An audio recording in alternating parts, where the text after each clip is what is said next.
সাময়িক যুদ্ধবিরতি ভেঙে আবারও ফিলিস্তিনি বুকে বর্বর হামলা শুরু করেছে দখলদার ইসরায়েল, যেখানে প্রাণ হারাচ্ছেন শিশু থেকে শুরু করে নারী বৃদ্ধরা।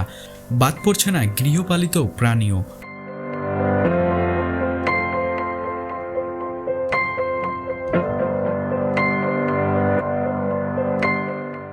মানব ইতিহাসে সমস্ত নৃশংসতা যেন হার মেনে নিয়েছে ইসরায়েলের কাছে।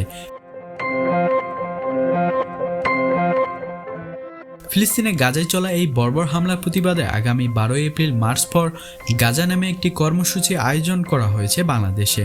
আর সেখানে সবাইকে অংশগ্রহণের অনুরোধ জানিয়েছে বাংলাদেশ জাতীয় দলের সদ্য সাবেক খেলোয়াড় মাহমুদুল্লাহ রিয়াদ।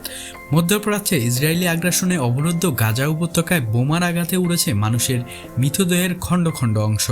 বিগত 1.5 বছর ধরে ক্রমাগত হামলার মুখে রীতিমতো ধ্বংসস্তূপে পরিণত হয়েছে মুসলমানদের অন্যতম এই পবিত্র ভূখণ্ড। কেবল গাজা অঞ্চলে গত 20 দিনে ইসরায়েলি বাহিনীর হাতে নিহত হয়েছে 490 শিশু, আর সর্বশেষ 18 মাসে প্রাণ হারিয়েছে 50,000-এরও বেশি ফিলিস্তিনি নাগরিক। এমন অবস্থায় বাংলাদেশে গাজায় গণহত্যা বন্ধ এবং অবিলম্বে স্থানীয় যুদ্ধবিরতি প্রস্তাবে মার্চ ফর গাজা কর্মসূচি আয়োজন করা হয়েছে। এটা নিয়ে নিজের সামাজিক যোগাযোগ মাধ্যম ফেসবুকে এক ভিডিও বার্তায় সবাইকে অংশ নিতে আহ্বান জানান মাহমুদুল্লাহ। সেখানে তিনি বলেন, আগামী 12 এপ্রিল শনিবার বিকেল 3টায় শাহবাগ থেকে মানিক মিয়া এভিনিউ অভিমুখে মার্চ ফর গাজা শিরোনামে একটি কর্মসূচি আয়োজন হতে যাচ্ছে।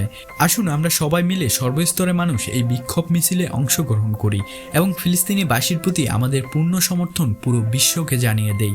ফিলিস্তিনি পক্ষে এর আগেও অনলাইন মাধ্যমে সরব হয়েছিলেন মাহমুদুল্লাহ। গতকাল গ্রাফিক্যাল ছবি পোস্ট করে মাহমুদুল্লাহ আল্লাহর একাধিক গুণবাচক নাম সামনে এনে প্রার্থনা করেছেন ফিলিস্তিনিদের জন্য।